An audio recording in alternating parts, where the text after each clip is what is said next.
Cu. Cu. Cu. Cu. Halo, assalamualaikum warahmatullahi wabarakatuh. Ketemu lagi sama channel Tips Jinak Alaru. Di kesempatan video kali ini saya mau bagikan tips pada teman-teman cara mengatasi burung perkutut tangkapan liar yang macet bunyi. Sudah dipelihara 1 bulan, 2 bulan, 3 bulan, bahkan sampai 1 tahun kok nggak mau bunyi-bunyi. Kayak mana sih caranya? Nah, langsung kita bahas aja ya. Di kesempatan video kali ini apa aja sih caranya? Walaupun tangkapan liar tapi perkututnya biar bisa cepet bunyinya. Ayo gas labas, lanjut kita bahas di Tips Jinak Alaru. Jangan di skip ya. Jadi kalau untuk porsinya biasanya saya tuh ngasih porsinya tuh cukup untuk 1 hari. Jadi artinya si burung ini dibiasakan ditaruh tempat seperti ini nih. Nah, taruhnya tempatnya terbuka, tempat orang lalu lalang. Jadi kalau saya maupun keluarga saya pada lewat, si burungnya di sini nih, udah anteng nih. Udah anteng. Ini perkutut liar. Kalau teman-teman dulu udah pernah lihat videonya, itu ada di beranda channel saya. Di sarang, sangkar, burung kukur yang udah dirawat kurang lebih 10 tahun. Ini perkututnya. Sakitan sayapnya sampean. Ini pembuktian aja. Artinya inilah yang saya terapkan di setiap harinya. Burung perkutut itu supaya dia anteng dan nantinya mau bunyi. Seperti tadi video yang di awal, ini perkututnya, ini tangkapan liar. Jadi naruhnya di sini ya. Ini pendek nih, paling cuman sedada saya. Kenapa bang kok naruhnya pendek bener? Adaptasi. Nah yang pertama adaptasi. Kalau ini penerapan ketika saya main burung alap-alap ya. Jadi burung itu perlu adaptasi sama lingkungan sekitar, bukan hanya saya yang pemiliknya, melainkan juga orang-orang yang asing menurut dia ya, yang bukan ngasih makannya. Jadi kalau dalam proses penjinakan ini termasuk masuk teorinya, jadi ada semi penjinakannya, tapi yang saya ambil ialah adaptasi lingkungannya supaya si burung tadi yang katanya udah sebulan, 3 bulan, bahkan 1 tahun kok nggak bunyi-bunyi bang, kayak mana solusinya? Ini solusinya mas. Jadi ditaruhnya di tempat yang rendah, tempat orang lalu lalang, supaya dia terbiasa sama manusia, yang nanti akhirnya dia akan bunyi. Berapa lama bang bunyinya? Kalau si Jojo ini, kalau sama saya pribadi ya, dia sih hitungan berapa bulan gitu sih, udah lupa sih saya, tapi nggak nyampe 1 tahun. Beda burung, beda karakter. Ada yang mungkin sekitar 1-2 bulan dia udah bunyi, sering bunyi ada. Karena mungkin dia lebih sering ngedenger burung perkutut liar yang ada di sekitar rumahnya ya. Nah nih teman-teman, lihat aja videonya yang dulu si Jojo ini.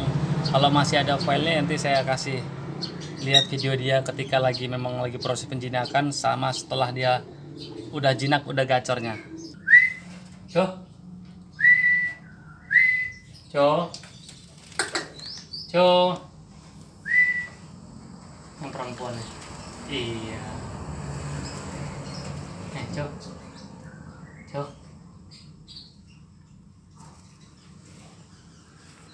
Cow. Iya.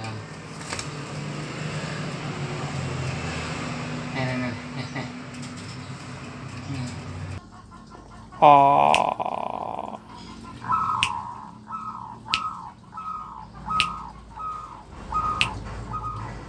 Oh. Cu. Oh.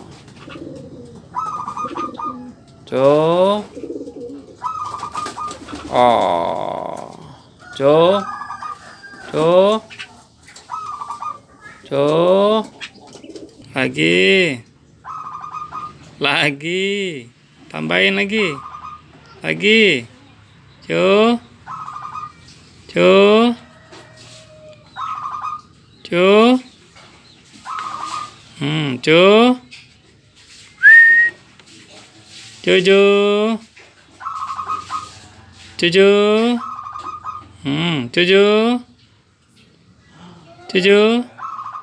Mantap. Nah, ini ya yang saya bilang, si Jojo itu ditaruh di persis depan rumah yang memang jalan ini untuk lewatnya dari keluarga saya maupun saya pribadi.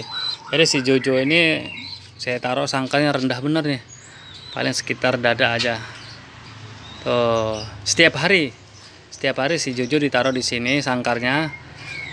Untuk burung-burung yang masih malu-malu bunyi, dia takut ketika bunyi, ketika ada orang kok nggak mau bunyi lagi, solusinya mungkin ini yang harus diterapkan. Si burung ditaruh sangkarnya rendah, nanti dengan sendirinya burung perkutut akan terbiasa sama manusia, dan dengan sendirinya dia akan bunyi. Nanti kalau udah sering bunyi, itu bisa kita mainin tangan, dicetek-cetek segala macamnya. Tuh, biarin dia adaptasi. Seperti ini nih, kan ini. Oh, dia ngeliat ayam. Nah, terkadang burung perkutut juga ngeliat ayam, itu dia kayak stres gitu, gelisah di sangkarnya kayak gini tuh, gelisah kayak gini nih. Itu hal yang wajar, makanya perlunya adaptasi. Jangan sering ditaruh tempat sunyi, tapi sesekali taruh tempat yang rame hewan maupun rame orang yang lalu lalang ya, supaya burung terbiasa. Nah, kalau burung udah terbiasa keramaian, akhirnya burung udah nggak takut lagi untuk bunyi. Dia udah mulai gelisah tuh, udah nggak apa-apa lah. Nah, jadi burung tadi kalau yang pertama ditaruh di tempat yang rendah supaya tempat orang yang lalu lalang. Burung awalnya masih gerabakan, nggak apa-apa. Nanti dengan sendiri dia akan terbiasa. Berapa hari bang? Tergantung kita ngeliat karakter si burung. Burung tuh kadang-kadang ada yang cepet anteng sama lingkungan, ada juga yang agak lama. Nah, makanya yang kedua nih yang paling penting nih. Yang paling penting jangan teman-teman lupa itu proses pemberian pakan. Kalau saya itu kan 1 hari itu biasanya pakannya habis. Kalau ketika lagi proses untuk adaptasi ya, 1 hari itu dipastikan pakan tuh habis. Takarannya kurang lebih 1 sendok makan lah. Kombinasinya apa? Seperti video tadi di awal, jagung giling saya dan juga pur ayam. Bisa juga teman-teman pakai millet. Mana bang kalau millet yang kemasan yang udah memang khusus pakan perkutut lebih bagus mas, karena itu lebih lengkap komposisinya ya, lebih lengkap di situ, banyak biji-bijiannya, pokoknya lebih lengkap. Dan misalkan teman-teman nggak ada millet, saya pakai pur ayam. Bang, kalau pakai pur ayam kira-kira nantinya suaranya berpengaruh nggak? Kalau untuk saya pribadi si Jojo ini itu nggak berpengaruh ya, bahkan dia masih mau dicetek, dia mau digodain. Ini si Jojo. Karena kenapa? Antara si Jojo sama saya itu sering terjadi interaksi.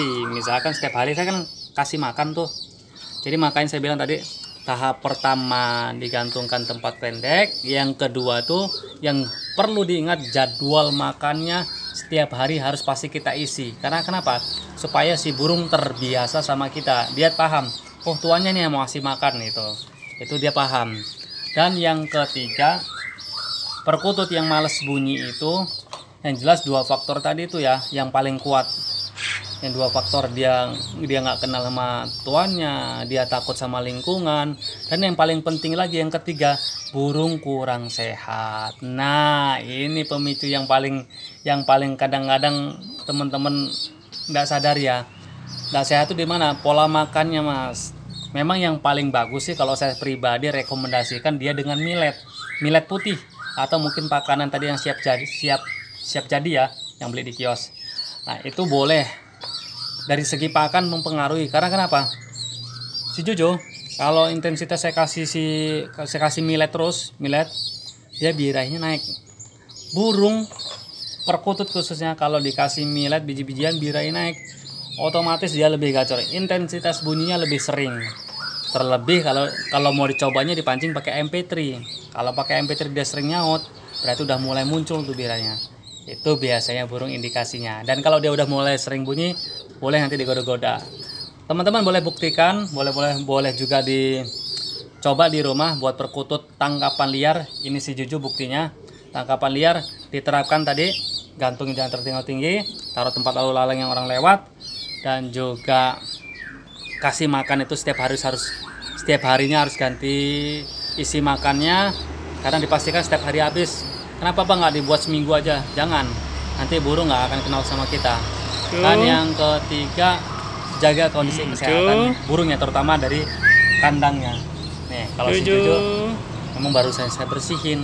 Karena kenapa? Supaya sehat si burungnya ya. Mungkin simpel aja pembahasan, nggak usah panjang lebar. Kalau teman-teman yang masih belum pernah lihat proses penjinakan si Jojo 10 tahun yang lalu, pas 10 tahun yang lalu, penjinakan perkutut peliharaan udah 10 tahun. Si Jojo ada di beranda channel saya, tonton aja yang belum pernah nonton, yang belum subscribe di subscribe, yang udah subscribe makasih banyak. Kalau jika video ini sangat membantu, bagikan bagi teman-teman supaya informasi ini bisa membantu untuk teman-teman kita saling sesama penghobi perkutut. Terima kasih sudah subscribe videonya. Jangan lupa goyang jempolnya untuk selalu like, comment, and subscribe-nya agar channel Tips Cina Kalaru semakin sukses. Dadah, kasih. Assalamualaikum. Nih perkututnya.